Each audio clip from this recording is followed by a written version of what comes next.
شروع کرتی ہوں اللہ کے نام سے جو بے انتہا مہربان نہایت رحم فرمانے والا ہے۔ علم کیا نہیں، نشرح ہم نے کھول دیا، لکا آپ کے لیے، صدرک سینہ آپ کا، ووضعنا اور اتار دیا ہم نے، عنکا آپ سے، وزرک بوجھ آپ کا، الذی وہ جس نے، انقضا توڑ دی تھی، ظہرک کمر آپ کی، ورفعنا اور بلند کیا ہم نے، لکا آپ کے لیے، ذکرک ذکر آپ کا، فإن پس یقیناً، مع ساتھ، العسری تنگی کے، یسرا آسانی ہے، ان یقیناً، مع ساتھ، العسری تنگی کے، یسرا آسانی ہے، فإذا پس جب، فرغتا فارغ ہو جائیں آپ، فانصب تو محنت کیجئے، وإلی ربک اور طرف اپنے رب کے، فرغب پس رغبت کیجئے۔ سورۃ الانشراح جس کا ایک نام سورۃ الشرح بھی ہے اور سورۃ علم نشرح بھی، یہ تین نام عام طور پر آپ کو مختلف مصاحف میں لکھے ہوئے ملیں گے۔ تینوں میں معنی ایک ہی ہے، مکی سورت ہے، پچھلی سورت کا تتمہ ہے یعنی کمپلیشن ہے۔ بعض کے خیال میں یہ دونوں ایک ہی سورت ہے، لیکن حقیقت یہ ہے کہ دونوں الگ الگ صورتیں ہیں، سورۃ الضحیٰ اور سورۃ علم نشرح۔ سورۃ الضحیٰ میں بھی رسول اللہ صلی اللہ علیہ وسلم پر اللہ سبحانہ تعالیٰ کے انعامات کا ذکر ہے، اور اس سورت میں بھی آپ صلی اللہ علیہ وسلم پر اللہ سبحانہ تعالیٰ نے جو انعامات کیے، احسانات کیے، ان کا ذکر ہے۔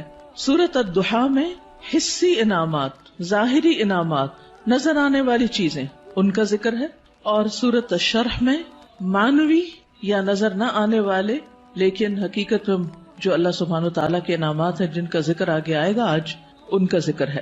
حقیقت یہ ہے کہ کوئی بھی نعمت کسی کو بھی جب ملتی ہے تو اس پر لازم ہوتا ہے کہ وہ اس کا شکر ادا کرے۔ سورۃ الضحیٰ کے آخر میں آپ صلی اللہ علیہ وسلم کو بتا دیا گیا کہ آپ شکر ادا کرنے کے لیے کیا کیا کریں۔ کیا بتایا گیا؟ فَأَمَّا الْيَتِيمَ فَلَا تَقْهَرْ وَأَمَّا السَّائِلَ فَلَا تَنْهَرْ وَأَمَّا بِنِعْمَةِ رَبِّكَ فَحَدِّثْ، کہ جس طرح آپ پر احسانات ہوئے ہیں کہ اللہ تعالیٰ نے آپ کو یتیمی کی حالت میں بہترین ٹھکانہ عطا کیا اور بہترین آپ کو علم عطا کیا، نبوت عطا کی، تو اسی طرح آپ بھی یتیم کے ساتھ احسان کریں، اور جو سوالی کوئی آئے، علم کا سوالی یا مال کا سوالی، اس کے ساتھ نرمی کا سلوک کریں، اس کو ڈانٹے نہیں۔ یعنی آپ صلی اللہ علیہ وسلم کو دی جانے والی نعمتوں اور احسانات کا شکر ادا کرنے کا طریقہ بتایا جا رہا ہے، جیسی نعمتیں ویسا ہی شکر، اسی کی قسم کا شکر۔ اور اس صورت میں بھی ہم دیکھتے ہیں کہ جن احسانات کا ذکر ہے بعد میں اسی طرح کے شکر ادا کرنے کی بات ہے، اور یہاں چونکہ مانوی نعمتیں ہیں جیسے وحی الہی ہے، اور اللہ سبحانہ تعالیٰ نے آپ کے لیے جو آسانیاں کی اور آپ کا ذکر خیر جو بلند کیا، تو اس پر آپ کو حکم دیا جا رہا ہے کہ آپ اپنے رب کی طرف توجہ کیجئے، اس کی عبادت کیجئے، جب فارغ ہو جائیں تو بھی اپنے رب کی طرف رغبت کیجئے۔ انسان جب کسی بھی نعمت کا شکر ادا کرتا ہے تو اللہ تعالیٰ کا وعدہ ہے کہ وہ اس نعمت کو بڑھا دیتا ہے اور زیادہ عطا کرتا ہے۔ ہمیں بھی اللہ تعالیٰ نے مختلف طرح کی نعمتیں اور ٹیلنٹس دے رکھے ہیں، بعض اوقات ہم اپنے ان ٹیلنٹس کو فل کیپیسٹی میں استعمال نہیں کرتے، نتیجہ کیا ہوتا ہے؟ ہماری صلاحیتوں کو زنگ لگ جاتا ہے۔ لیکن جتنا زیادہ ہم ان کو استعمال کرنے لگتے ہیں، جتنا زیادہ ہم ان کو دینے لگتے ہیں، اور خاص طور پر اگر کوئی شخص دین کی دعوت دینے والا ہو یا تعلیم دینے والا ہو، تو ایک استاد یا ایک داعی جتنا زیادہ اپنے مدعو کے ساتھ یا اپنے طالب علم کے ساتھ، اسٹوڈنٹ کے ساتھ محنت کرتا ہے، اس کے لیے قربانی کرتا ہے، اس کو سکھانے کی اور اس کو دینے کی کوشش کرتا ہے، تو اس کا علم اور تجربہ اتنا زیادہ بڑھتا چلا جاتا ہے۔ نہ صرف یہ کہ علم اور تجربہ بڑھتا ہے، بلکہ شاگردوں کے دل میں اس کے لیے محبت اور اس کے لیے رسپیکٹ اور اس کی قدر کا جذبہ بھی اسی طرح بڑھتا ہے۔ ہم سب بھی اپنے اپنے وقت میں طالب علم رہے اور ہم سب جانتے ہیں کہ کس استاد کا ہماری نظر میں کیا مقام تھا،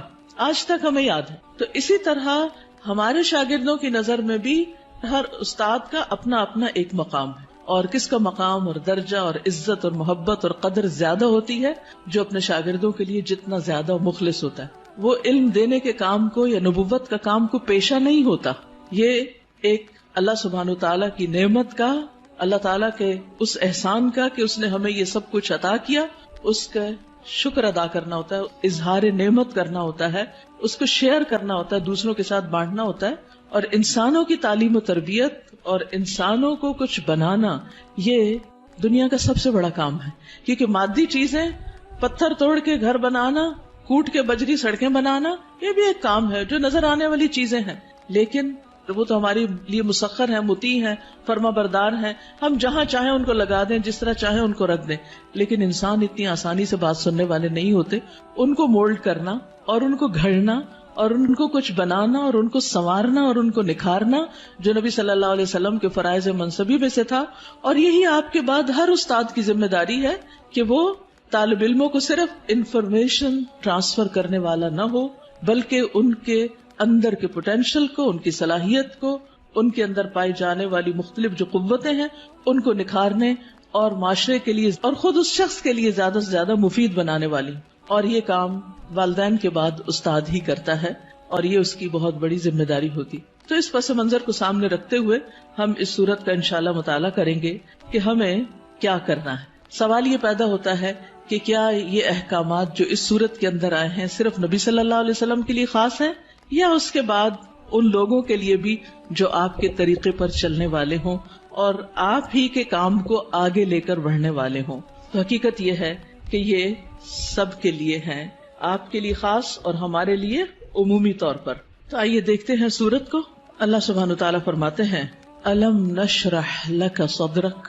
الم کیا نہیں، سوالیہ انداز ہے اور یہ یقیناً کے معنوں میں ہے، قد کے معنوں میں.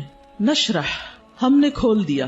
شرح کا لفظ ہوتا ہے کسی چیز کو چھوٹے چھوٹے ٹکڑے کر کے، جیسے گوشت ہے تو گوشت کے چھوٹے چھوٹے سلائسز کرنا، اس کو کاٹنا. تشریح سرجری کے لیے بھی آتا ہے. الم نشرح کیا ہم نے کھول نہیں دیا، لکا آپ کے لیے، آپ کی خاطر، کیا صدرک آپ کا سینہ، کیا ہم نے آپ کی خاطر، آپ کے لیے آپ کا سینہ کھول نہیں دیا، آپ کے دل کی تنگی کو دور نہیں کر دیا. اگر دیکھا جائے تو دنیا میں پائی جانے والی نعمتوں میں سے سب سے بڑی نعمت یہ ہے کہ انسان کو شرح صدر، سینے کی وسعت، دل کی وسعت، دل کا اطمینان نصیب ہو. ڈپریشن کیا ہے؟ دل کا گھٹنا، سینے کا تنگ ہونا، اندر کی تنگی، شح، بخل، انسان کے اندر کی ایسی کیفیات کہ نہ وہ اپنے سے راضی اور خوش اور نہ کسی اور سے. اللہ سبحانہ وتعالیٰ نے ہمارے دل کو ہر چیز سے مختلف بنایا ہے. باقی جتنی بھی چیزیں ہیں ان میں جب ہم کچھ ڈالتے ہیں تو وہ بھر جاتی ہیں، تنگ ہو جاتی ہیں. لیکن دل اگر نرم ہو تو اس میں جتنی بھی علم اور حکمت اور خیر کی چیزیں ڈالی جائیں وہ اتنا ہی زیادہ وسیع ہوتا چلا جاتا ہے، اتنا ہی زیادہ کھلتا چلا جاتا ہے، اتنا ہی اس میں انبساط آتا ہے، اتنی ہی زیادہ اس میں خوشی اور اطمینان آتا ہے. تو یہ ایک بہت بڑی نعمت ہے اور یہ مانوی نعمت ہوتی ہے، ٹینجیبل نہیں ہوتی کہ آپ چھو کے دیکھ سکیں کہ کیا ہے. پچھلی صورت میں ٹینجیبل نعمتیں تھی لیکن یہاں مانوی نعمتوں کا ذکر ہے. الم نشرح لک صدرک کیا ہم نے آپ کے لیے آپ کا سینہ کھول نہیں دیا. جب سینہ کھلتا ہے تو مشکل سے مشکل، پیچیدہ سے پیچیدہ اور کمپلیکیٹڈ معاملات سمجھ میں آنے لگتے ہیں. انسان چیزوں کی تہ تک پہنچنے لگتا ہے، اس کو گہرائی نصیب ہوتی ہے، اس میں وزڈم آتی ہے، اس میں ڈیپتھ آتی ہے اور انسان دور تک سوچنے لگتا ہے. ابراہیم علیہ السلام کا ویژن آپ دیکھیں کہ انہوں نے نبی صلی اللہ علیہ وسلم کے بھیجے جانے کے لیے دعا کی تھی 2500 سال پہلے. وہ کیسے، ان کو یہ ضرورت کیوں محسوس ہو گئی اور انہوں نے اپنی دعا میں یہ دعا کیوں شامل کی کہ اللہ ان کے اندر سے ایک شخص ایسا اٹھانا جو ان کی تعلیم و تربیت کرے. ہم ایسی بات کیوں نہیں سوچتے، ہمیں ایسے خواب کیوں نہیں نظر آتے؟ اس لیے کہ ہم صرف اپنی ہی ذات کے گرد گھومتے ہیں. سیلفش، دل چھوٹا ہے، نظر کوتا ہے، تنگ ہے، شارٹ سائٹڈ ہے، دور کی چیزوں کو نہیں دیکھ پاتے، صرف قریب کے فائدوں کو دیکھتے ہیں. آج مجھے کیا مل رہا ہے ہم اس کو دیکھتے ہیں، کل میری کوششوں کا صلہ کیا نکلے گا، کیا ملے گا مجھے، اس کی طرف ہماری نگاہ نہیں جاتی. لہٰذا جو لوگ شارٹ ٹرم گولز کے لیے کام کرتے ہیں وہ کوئی بڑا کام کبھی بھی نہیں کر سکتے، اور جو لوگ دور تک سوچتے ہیں اور وہ وہی سوچتے ہیں جن کے اندر وسعت ہوتی، جن کا دل بڑا ہوتا ہے، جن کی نگاہ دور تک دیکھتی. تو الم نشرح لک صدرک کیا ہم نے آپ کے لیے آپ کا سینہ کھول نہیں دیا. آپ کے لیے اللہ سبحانہ وتعالی نے خیر اور بھلائی کے رستے کھول نہیں دیے، کیونکہ جب تک دل کھلتا نہیں، یہاں صرف دل کی بھی بات نہیں کی گئی، پورے سینے کی گئی، چیسٹ، اور چیسٹ کے اندر دل. چیسٹ کی جگہ زیادہ ہوگی تو پھر باقی چیزوں کے اندر بھی وسعت آئے گی. تو نبی صلی اللہ علیہ وسلم کو اللہ سبحانہ و تعالیٰ نے یہ خاص صلاحیت دی تھی جس کی وجہ سے آپ نبوت کا کام لینے کے قابل ہوئے تھے. اسی لیے قرآن آپ کے قلب پر نازل ہوا تھا اور آپ نے اس کو محفوظ کیا تھا. اسی لیے پھر اس کو صحیح طور پر سمجھ کر آگے بیان کیا تھا، کیونکہ ان سب چیزوں کا تعلق شرح صدر کے ساتھ ہوتا ہے.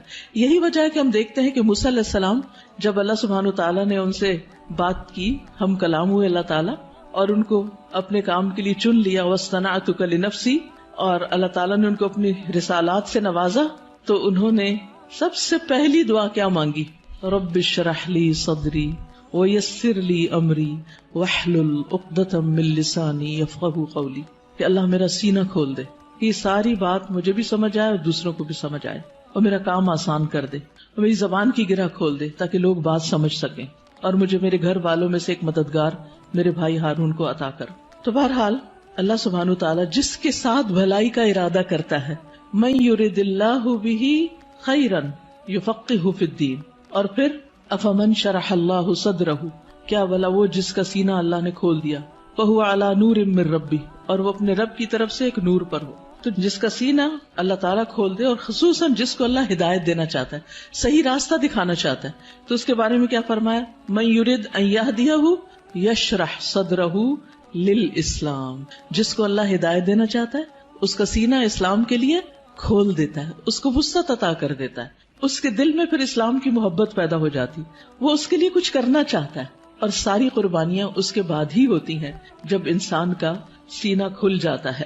اور پھر آپ دیکھیں کہ سینہ تنگ کب ہوتا ہے، دل تنگ کب ہوتا ہے؟ جب لوگ ہم پہ باتیں کرتے، جب لوگ ہمیں ہرٹ کرتے ہیں، تو پھر ان کی طرف سے ہمارا دل تنگ ہو جاتا، پھر ہم معاف نہیں کر سکتے، پھر ہم اپنے دل میں حسد اور بغض اور ان چیزوں کو بھر لیتے ہیں، پھر ہم ان لوگوں کے ساتھ خیر اور بھلائی نہیں کر سکتے. لیکن آپ دیکھیے کہ پیغمبروں کو لوگوں نے کون سا لقب ہے جو نہیں دیا، ساحر، کاہن، مجنون، شاعر، نہ جانے کیا کچھ، لیکن کیا انہوں نے ان باتوں کو دل میں رکھا اور لوگوں سے انتقام لیے اور جوابی کاروائیاں کی، یا ان کو معاف کر کے پھر بھی ان کی ہدایت کی دعائیں کرتے رہے؟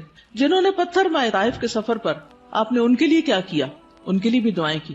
ہر موقع پر نہ صرف یہ کہ نبی صلی اللہ علیہ وسلم نے، بلکہ باقی پیغمبروں میں. آج بھی جو شخص واقعی سچے دل سے اسلام کی خدمت کرنا چاہتا ہے، یعنی جس کے دل میں اسلام کی خدمت کا جذبہ ہے، اسے لازمی طور پر اپنے دل کی وسعت کے لیے دعا کرنی، اسے اپنے دل کو کھلا کرنا ہوگا، اسے لوگوں کو معاف کرنا ہوگا، اسے لوگوں کی غلطیوں سے درگزر کرنا ہوگا. اس کے علاوہ بعض لوگوں نے اس کا یہ معنی بھی بیان کیا ہے کہ نبی صلی اللہ علیہ وسلم کا شق صدر کیا گیا تھا، آپ کے سینے کو واقعی لٹرلی کھولا گیا تھا 2 مرتبہ، ایک دفعہ بچپن میں اور ایک دفعہ بڑے ہو کر معراج کے موقع پر. اور اس میں کیا ہوا تھا کہ آپ صلی اللہ علیہ وسلم کے پاس جبریل آئے، انہوں نے آپ کا سینہ کھولا، ساتھ ان کے سونے کا پیالہ تھا جس میں زمزم کا پانی تھا، آپ کا دل نکالا گیا اور پھر اسے زمزم کے پانی سے دھویا گیا اور واپس اس میں ایمان اور حکمت بھر کے اندر رکھ دیا گیا. تو لٹرلی بھی آپ کے سینے کو کھول کر آپ کو، یعنی کہ آپ کے دل کو صاف کر دیا گیا، اور اس میں کسی کے لیے کسی طرح کبھی کوئی حسد، بغض اور کوئی بھی چیز باقی نہ رہی. اور آج اسی چیز کی ہم سب کو بھی ضرورت ہے کہ ہمارے دلوں میں کسی کے لیے کوئی نفرت اور کوئی بھی حسد اور بغض نہ ہو، لوگوں کو معاف کرنا جانے اور خوش رہیں، مطمئن رہیں. ایسے ہی دلوں کے اندر ایمان آتا ہے، ایمان بڑھتا ہے، ایمان کی زینت ہوتی ہے، اور پھر ایسے ہی لوگوں کو ہدایت ملتی ہے، حق کی معرفت ملتی ہے. تو الم نشرح لک صدرک، جب سینہ کھلتا ہے تو انسان تقدیر پر بھی راضی ہو جاتا ہے. انسان چھوٹی چھوٹی باتوں کو لے کے بیٹھ نہیں جاتا، انسان اپنے وقت کو ضائع نہیں کرتا، انسان تقدیر پر راضی ہو جاتا ہے. انسان کا پھر عبادت میں دل لگتا ہے، عبادت کی طرف لپکتا ہے، عبادت کی طرف دوڑتا ہے. نماز پھر قرۃ عین لگتی ہے، آنکھوں کی ٹھنڈک لگتی، نماز پھر بوجھ نہیں لگتی، اللہ تعالیٰ کے کسی بھی حکم کو اپنانا مشکل نہیں لگتا. اور یہ صرف اس وقت ہوتا ہے جب انسان کا سینہ کھل جاتا ہے. الم نشرح لک صدرک، اور پھر کوئی بات سمجھنے میں رکاوٹ نہیں آتی. انسان بنا کہے دوسروں کی باتیں سمجھنے لگتا ہے، اسے دوسروں کی ضروریات نظر آنے لگتی ہیں، وہ دوسروں کی کیئر کرنے لگتا ہے. دوسری نعمت جس کا ذکر کیا گیا، وَوَضَعْنَا عَنْكَ وِزْرَكَ، اور ہم نے اٹھا دیا آپ سے، ہٹا دیا آپ سے، وزرک آپ کا بوجھ. وضع ان کا مطلب ہوتا ہے کسی چیز کو اٹھا لینا، اور وزر کہتے ہیں بھاری بوجھ کو. اور وزر قرآن مجید میں گناہ کے معنی میں بھی آتا ہے، غم کے معنی میں بھی۔ اب یہاں نبی صلی اللہ علیہ وسلم سے ان کے بوجھ ہٹا دیے گئے، اور یہاں پر آپ دیکھیں سورۃ الضحیٰ میں جو انداز تھا وہ کیا تھا کہ الم یجد کا یتیمن، سیکنڈ پرسن، الم یجد کا یتیمن، کیا اس نے آپ کو یتیم نہ پایا، فآوا ووجدک ضالا فہدی ووجدک عائلا فاغنی۔ لیکن یہاں زیادہ پرسنل انداز ہے، ووضعنا عنک وزرک، ہم نے آپ کا بھاری بوجھ آپ سے ہٹا دیا۔ اس بوجھ سے مراد کیا ہے؟ اس کے کئی معنی لیے گئے ہیں۔ نمبر ایک یہ کہ آپ کے دل پر نبوت سے پہلے جو ایک خاص بوجھ تھا، آپ کے ذہن میں کچھ سوالات تھے جن کا آپ جواب چاہتے تھے، آپ زندگی میں کچھ کرنا چاہتے تھے۔ آپ صلی اللہ علیہ وسلم اسی لیے شہر کو چھوڑ کر پہاڑ پر چلے جاتے، ہرا میں چلے جاتے تھے۔ تو جب اللہ سبحانہ وتعالیٰ نے آپ کو قرآن دیا، نبوت دی، تو آپ کے سوالوں کے جواب آپ کو ملنے لگے اور آپ کے بوجھ آپ سے دور ہو گئے۔ اسی طرح یہ معنی بھی کیا جاتا ہے کہ آپ صلی اللہ علیہ وسلم پر جو وحی کے نازل ہونے کے بعد ایک خاص کیفیت طاری ہو گئی تھی، آپ کے اندر ایک خوف کی کیفیت تھی۔ آپ واپس گئے اور آپ اپنی بیوی سے کہنے لگے کہ آپ مجھے کمبل اڑا دیں، چادر اڑا دیں، اور پھر حضرت خدیجہ جو تھی انہوں نے آپ کی کیئر کی، آپ کا خیال رکھا، آپ کو اللہ تعالیٰ نے بہترین مددگار دیے۔ آپ کے پیغام پر سب سے پہلے حضرت خدیجہ ہی ایمان لے آئیں، پھر اسی طرح حضرت ابو بکر جو آپ کے دلی دوست تھے وہ آپ پر ایمان لے آئے۔ تو یہ جو وحی کی کیفیت تھی اور یہ جو فرشتے کو دیکھ کر آپ پر ایک خوف اور ایک بوجھ پڑ گیا اور آپ پر ایک پریشانی آ گئی، اور پھر کچھ عرصے کے لیے جیسے وحی کا سلسلہ منقطع بھی ہوا، اس میں بھی آپ پر پریشانی آئی، تو اللہ سبحانہ تعالیٰ نے وہ سارے بوجھ آپ سے ہٹا دیے، وہ پریشانیاں آپ کی دور کر دی۔ اسی طرح یہ معنی بھی کیا جاتا ہے کہ نبوت سے پہلے کے 40 سال جو آپ کے اللہ تعالیٰ کی عبادت میں نہیں گزرے تھے، جس کا آپ کو ملال تھا، تو وہ کیفیت بھی آپ سے دور کر دی گئی۔ پھر اسی طرح یہ معنی بھی کیا گیا ہے کہ خلاف اولا جو کام آپ سے ہوئے، خلاف اولا کا مطلب یہ ہوتا ہے کہ پیغمبر کا درجہ اور مقام بہت بڑا ہوتا ہے۔ جیسے ایک مقولہ ہے نا کہ حسنات الابرار سیئات المقربین، جو نیک لوگوں کی نیکیاں ہوتی ہیں وہ مقربین کے غلطیاں شمار ہوتی ہیں، یعنی جو اللہ کے خاص اور مقرب بندے ہوتے ہیں ان کے لیے سٹینڈرڈ بہت ہائی ہے کہ ان کا اخلاق بھی عظیم ترین ہو اور ان سے چھوٹا سا بھی کوئی قصور، کوتاہی، کمی بیشی نہ ہو۔ لیکن نبی صلی اللہ علیہ وسلم انسان بھی تھے، جیسے عبس وتولی میں آیا کہ ایک شخص آپ کے پاس آیا کچھ پوچھنے کے لیے، آپ نے تھوڑی سی اس سے بے رخی برتی، تو یہ بے رخی کیا تھی؟ یہ ایک اللہ سبحانہ تعالیٰ کی نگاہ میں ایک قصور تھا آپ کا، تو وزر کا معنی قصور بھی کیا گیا ہے۔ تو اللہ تعالیٰ نے وہ بھی آپ کا اگلے پچھلے سب قصور معاف کر دیے اور آپ کے بوجھ آپ سے ہٹا دیے۔ وَوَضَعْنَا عَنْكَ وِزْرَكَ الَّذِي أَنْقَضَ ظَهْرَكَ، وہ جس نے آپ کی کمر توڑ دی، یعنی آپ کو جس کا بہت زیادہ بوجھ محسوس ہوتا تھا۔ نقیض ہوتا ہے کسی چیز کو اس طرح توڑنا کہ اس میں سے کڑکڑانے کی آواز ہو، یعنی کڑکڑاہٹ، جیسے چارپائی کے اوپر اگر زیادہ لوگ بیٹھ جائیں تو کیا ہوتا ہے، یا کبھی کرسی کے اوپر کوئی بھاری شخص بیٹھ جائے تو اس کے اندر سے جو آواز نکلتی ہے نا، تو وہ کیا کہلاتی ہے؟ نقیض کہلاتی ہے۔ تو انقض ظہرک یعنی جس نے آپ کی پیٹھ کو بوجھل کر دیا تھا، آپ کے اوپر ایسی ذمہ داری آ پڑی تھی کہ آپ اس کی وجہ سے بہت دبے ہوئے یا آپ بہت اس کی وجہ سے بوجھل محسوس کر رہے تھے، تو اللہ سبحانہ تعالیٰ نے وہ بھی آپ سے دور کر دیا۔ وَرَفَعْنَا لَكَ ذِكْرَكَ، اور آپ کا ذکر خیر بلند کر دیا، یعنی آپ کو شہرت عطا کی، آپ کو بلندی عطا کی، نہ صرف یہ کہ آپ کو بلکہ آپ کے ذکر کو، یعنی آپ کے نام کو، آپ کے مقام کو، آپ کے درجے کو بہت بلندی ملی۔ اور اس کے لیے ایک حدیث میں آتا ہے کہ نبی صلی اللہ علیہ وسلم نے فرمایا کہ جبریل علیہ السلام میرے پاس آئے اور کہا کہ آپ کا رب کریم پوچھتا ہے کہ آپ کیا جانتے ہیں کہ میں نے آپ کے ذکر کو کس طرح بلند کیا ہے؟ رفعنا لک ذکرک کیسے ہوا؟ میں نے جواب دیا کہ اس حقیقت کو اللہ تعالیٰ ہی بہتر جانتے ہیں۔ تو اللہ تعالیٰ نے فرمایا کہ آپ کے ذکر کی بلندی کی کیفیت یہ ہے کہ جہاں میرا ذکر کیا جائے گا وہاں آپ کا بھی ذکر کیا جائے گا، یعنی نبی صلی اللہ علیہ وسلم کا ذکر بھی۔ اور اسی لیے ہم دیکھتے ہیں کہ جب ایک شخص مسلمان ہوتا ہے تو کیا پڑھتا ہے؟ لا الہ الا اللہ اور محمد الرسول اللہ، یعنی اسلام میں انٹر ہونے کے لیے جو کلمہ پڑھا جاتا ہے. اسی طرح اشہد ان لا الہ الا اللہ و اشہد ان محمدن عبدہ و رسولہ. پھر اسی طرح آپ دیکھیے کہ 5 وقت جو نماز ہوتی ہے آذان، اس میں اشہد ان لا الہ الا اللہ و اشہد ان محمد الرسول اللہ. پھر نماز میں اتحیات اور پھر اس کے بعد درود شریف، اس میں بھی نبی صلی اللہ علیہ وسلم کا ذکر ہوتا ہے. پھر اسی طرح جب بھی جہاں بھی جو بھی آپ کا نام لے ساتھ آپ کے اوپر درود و سلام بھیجے، پڑھنے والا بھی اور سننے والا بھی.